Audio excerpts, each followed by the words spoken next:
مصر کے اندر حضرت موسیٰ علیہ السلام نے ایک کبتی کو تھپڑ مار دیا تھا۔ قرآن مجید کے دامن میں یہ واقعہ موجود ہے۔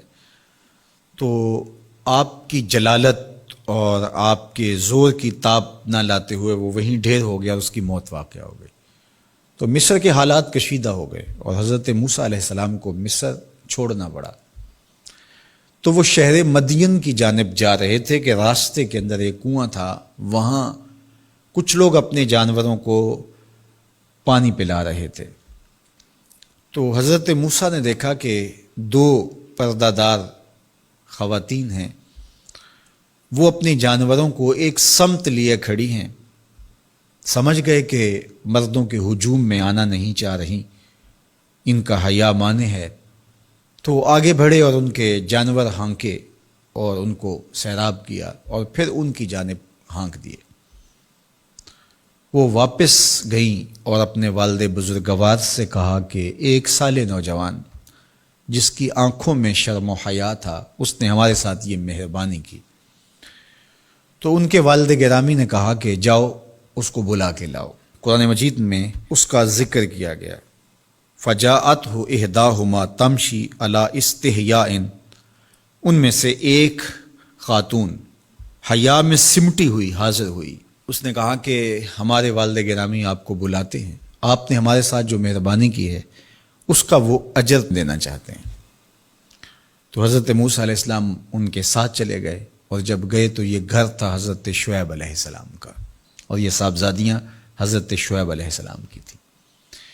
تو اس خاتون کا شرم و حیا کے ماحول میں حضرت موسیٰ علیہ السلام کو یہ کہنا اور چل کے اس انداز سے آنا، قرآن نے اس کی حکایت بیان کی ہے۔ تو خدا کو پسند ہے کوئی خاتون حیا کے ماحول میں آئے تو اللہ اس کی آمد کو اور اس کے آنے کو قرآن کا عنوان بنا دیتا ہے اور قرآن کی حکایت بنا دیتا ہے کہ جو خاتون حیا کے جوہر کی مالکہ ہو وہ اللہ کو کتنی اچھی لگتی ہے۔ اللہ اکبر۔ حضرت نبی اکرم صلی اللہ علیہ وآلہ وسلم کا فرمان حیا کے حوالے سے، الحیاء من الایمان، حیا ایمان سے ہے۔ تو جتنے بھی ایماندار لوگ ہیں وہ پھر حیا کے جوہر سے مزین ہوں گے، مالا مال ہوں گے۔ آپ دیکھ لیجئے سب سے بڑے ایماندار تو میرے اور آپ کے آقا و مولا ہیں، اور حضور کمواری لڑکی سے زیادہ حیادار تھے۔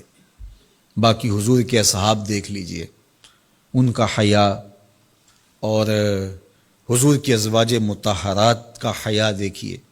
ام المومنین حضرت عائشہ رضی اللہ تعالی عنہا فرماتی ہیں کہ حضور کا جب وصال ہوا اور حضور میرے حجرے میں دفن ہوئے تو میں جب حضور کی قبر انور پہ جاتی تو معمولی چادر اوڑھ کے چلی جاتی، اس خیال سے کہ میرے شوہر ہیں۔ پھر حضرت ابوبکر صدیق رضی اللہ تعالیٰ عنہ کا وصال ہوا تو وہ بھی ساتھ دفن ہو گئے، تو میں پھر بھی اسی حالت میں جاتی اور میں سوچتی کہ ایک میرا شوہر ہے اور دوسرا میرا والد ہے۔ کہا پھر حضرت عمر رضی اللہ تعالیٰ عنہ کا انتقال ہوا اور وہ بھی ساتھ مدفون ہوئے۔ تو حضرت ام المومنین فرماتی ہیں کہ اب جب میں جاتی تو میرا جانے کا انداز مختلف تھا۔ فواللہ ما دخلت الا وانا مشدودۃ علی ثیابی حیاء من عمر۔ کہا اب جب بھی میں جاتی تو خوب اوڑھنی اوڑھ کے اور چادر لے کے جاتی، مجھے عمر سے حیا آتی۔ یہ ام المومنین کا انداز زندگی ہے۔ مخدرات اسلام کو اس سے سیکھنا چاہیے۔ جو قبر میں دفن ہیں ان سے بھی یہ حیا کریں، جو مومنوں کی ماں بھی لگتی ہیں۔ اور آج یہ دلائل دیے جائیں کہ پردہ تو جناب دل کا ہوتا ہے، چہرے کا پردہ تو نہیں ہے۔ باقی کسی کو اپنی آنکھ میں شرم پیدا کرنی چاہیے۔ عورت کو کیا ضرورت ہے کہ وہ اپنے آپ کو ڈھانپ کے رکھے؟ اب ام المومنین کا عمل یہ ہے کہ فرماتی ہیں کہ میں اپنے آپ کو خوب سمیٹ کے جاتی حیاء من عمر۔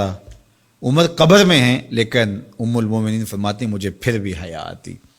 اور حضرت سیدہ طیبہ طاہرہ حضرت فاطمہ تو زہرا رضی اللہ تعالی عنہا نے کہا کہ عورت کے لیے بہترین پردہ یہ ہے کہ اس کو کوئی غیر مرد نہ دیکھے اور وہ غیر مرد کو نہ دیکھے۔ تو جب یہ ہمارا دین ہمیں سکھاتا ہے اور حیا کا یہ سبق دیتا ہے، بڑوں سے حیا کرنے کی تلقین کی گئی، اللہ سے حیا کرنے کی، اس کے رسول سے حیا کرنے کی تلقین کی گئی۔ صحابہ فرماتے ہیں بعض اوقات ہم کچھ پوچھنا چاہتے ہوتے تھے اور حضور کے حیا کی وجہ سے ہم ایک عرصہ تک وہ بات نہیں پوچھ پاتے تھے۔ آج دادا کے سامنے بچے جس طرح بات کرتے ہیں اور جس طرح بچوں سے حیا کا جوہر ختم ہو گیا ہے اور اس کو وہ تہذیب نو کا کرشمہ سمجھتے ہیں اور جدید دور کی کرامت سمجھتے ہیں، یہ دور جدید کی کرامت نہیں ہے، یہ جاہلیت ہے۔